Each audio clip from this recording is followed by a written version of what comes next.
ப்ரோக்ராமிங்ல பிகினரா இருக்கீங்கன்னா எல்லாரும் காம்ப்ளெக்ஸ் நினைச்சிட்டு இருக்கேன். இந்த ப்ராப்ளமை எப்படி ஈஸியா நம்ம சால்வ் பண்றதுன்னு தான் இந்த வீடியோல பார்க்க போறோம். கொஸ்டின் நமக்கு இதுதான். Right a function that reverse a string without using built in function. அப்படின்னா உங்களுக்கு ஒரு ஃபங்க்ஷன் ரைட் பண்ண சொல்றாங்க.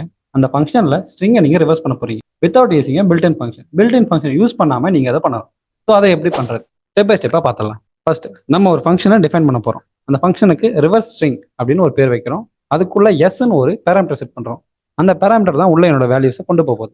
ரிவர்ஸ் எஸ்டிஆர் அப்படின்னு ஒரு வேரியபிள்ல நான் எம்டியா விடுறேன். ஏன்னா அந்த வேரியபிள்ல தான் என்னோட ஒவ்வொரு வேல்யூஸும், அதாவது ரிவர்ஸ் பண்ணி வச்சிருக்க ஒவ்வொரு வேல்யூஸும் வந்து ஸ்டோர் ஆக போகுது. மூணாவது லைன்ல ஃபார் லூப் நான் ஸ்டார்ட் பண்றேன். ஃபார் லூப்ல கேர் அப்படின்னு ஒரு வேரியபிள் இருக்கு.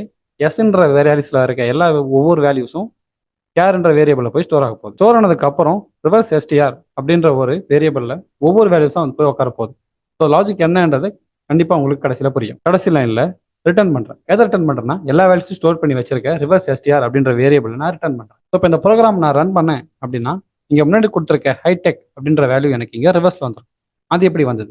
அது இங்க நடக்குது.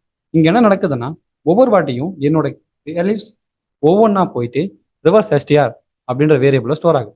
அப்போ ஹெச்ன்ற வேல்யூ முதல்ல போய் உட்காரும். உட்காந்ததுக்கு அப்புறம் அந்த வேல்யூ வந்து பிளஸ் ஆகும். ஓகே, அப்போ ஹெச்ன்றது அங்கே இருக்கும். அடுத்தது ஐ வந்து உட்காரும். அப்போ ஐ பிளஸ் ஹெச் ஐஹெச். மறுபடியும் மூணாவது டி வந்து உட்காரும்.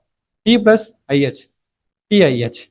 அந்த மாதிரி ஒவ்வொரு வேல்யூஸை போய் உட்காந்து ஆட்டோமேட்டிக்காக கொடுத்துருக்க ஸ்ட்ரிங் ரிவர்ஸ் நமக்கு பிரிண்ட் ஆகுது. ஸோ இந்த மாதிரி தான் ஒரு லாஜிக்கை யூஸ் பண்ணி நீங்கள் ப்ரோக்ராமை சால்வ் பண்ணணும். இந்த மாதிரியான ப்ரோக்ராமிங் ஸ்கில் பூஸ்ட் அப் பண்ணுறதுக்கு நம்ம சேனல் மறக்காம சப்ஸ்கிரைப் பண்ணிக்கோங்க.